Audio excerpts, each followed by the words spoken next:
Hey family, this is Breon Johnson. You know I'm an apostle in the Lord's church, and I want to talk to you about Apostolic Heart and what God gave me pertaining to me. Let's start with Apostolic Heart and the explanation that's biblical. Okay? All right, and so it's the kind of heart that's restless for what is true, first of all, right? It's willing to be sent and ready to build rather than merely admire what's been already built. And so restless for truth, willing to be sent, and ready to build rather than merely admire or just look at something, right? And so you can look at Isaiah 6 and 8, and it says this: Here I am, send me. All right, and so an apostolic heart is drawn to start something, right?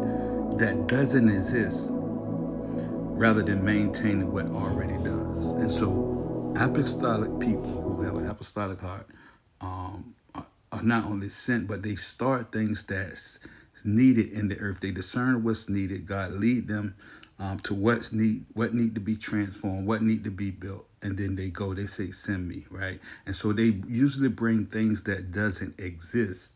Rather than maintain the things that already do. And a lot of time they trailblaze it and they get a lot of pushback because people hate change. People hate new. According to 1 Corinthians 3 and 10, it says, according to the grace God gave me, I laid a foundation like a wise master builder. And so that's the apostolic heart. And God clearly spoke to me. He said, Breon, your ascending happens through connection and perspective. And so uh, he gave me my vision, and then he tell me how to do it. I'm starting something new. Wherever I go, I start something new, create something that's not really there. First, I discerned it. He let me know. He give me the burden to start a thing, right? And he said, you're going to do this by connection and perspective, right? He said, look, Breon, you move into people, the lives of people, right, through trust and conversation. And so you use trust and conversation to build relationships, right?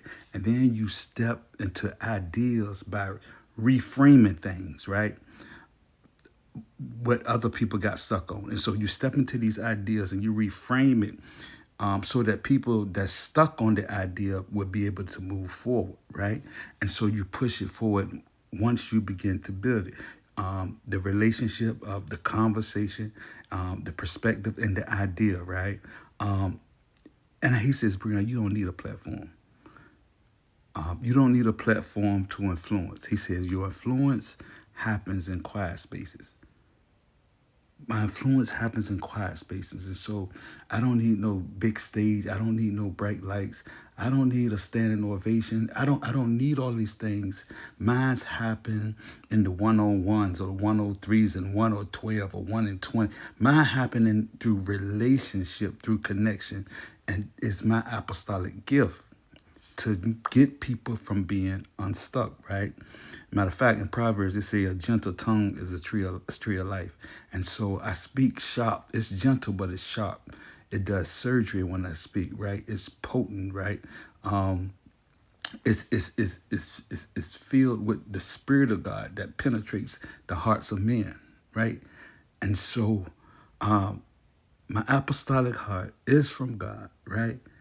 It's not just the descending dimension, but it's a dimension to build something that isn't there, that you haven't seen before, right? It's through connection and relationship and conversations, shifting ideas, right? So that people can be unstuck. And Breon, you don't need a platform. He said, you are someone who feels responsible for repairing what's broken. He said, I'm sending you to the brokenhearted. I'm sending you to those that are captive. I'm sending you to the wounded, the isolated, the stigmatized, right? And he said, and I want to use you to carry people through difficult seasons, right? And I want you to bring order, my God. I want you to bring order where there isn't no order, right? He said, but it's going to come at an emotional cost for you. But I want you to bear one another's burdens, right? And so fulfill the law of Christ, right? I got to love God and I got to love people. That's my apostolic heart. I hope you can understand it. I'm drawn to things that's not here already. And so people have a problem with when it's not familiar. They haven't seen it. They haven't been doing it. Their family haven't been doing it. But that's what God called me to do. And he sent me to these places to build these new things by connection and perspective, right? Through trust with people, conversation and people, stepping into these ideas, reframing them so that they can get unstuck, right? And I don't need a platform for that. I don't need a platform for that. I just need an ear. I need a heart that want to hear, right? And so we can move forward, so we can build, and so that we can occupy the spaces that God given us, right? And we're going to repair what's broken. Yeah, that's the work. And sometimes it hurt. We're going to repair what's broken. And he's going to use me to carry people through difficult seasons.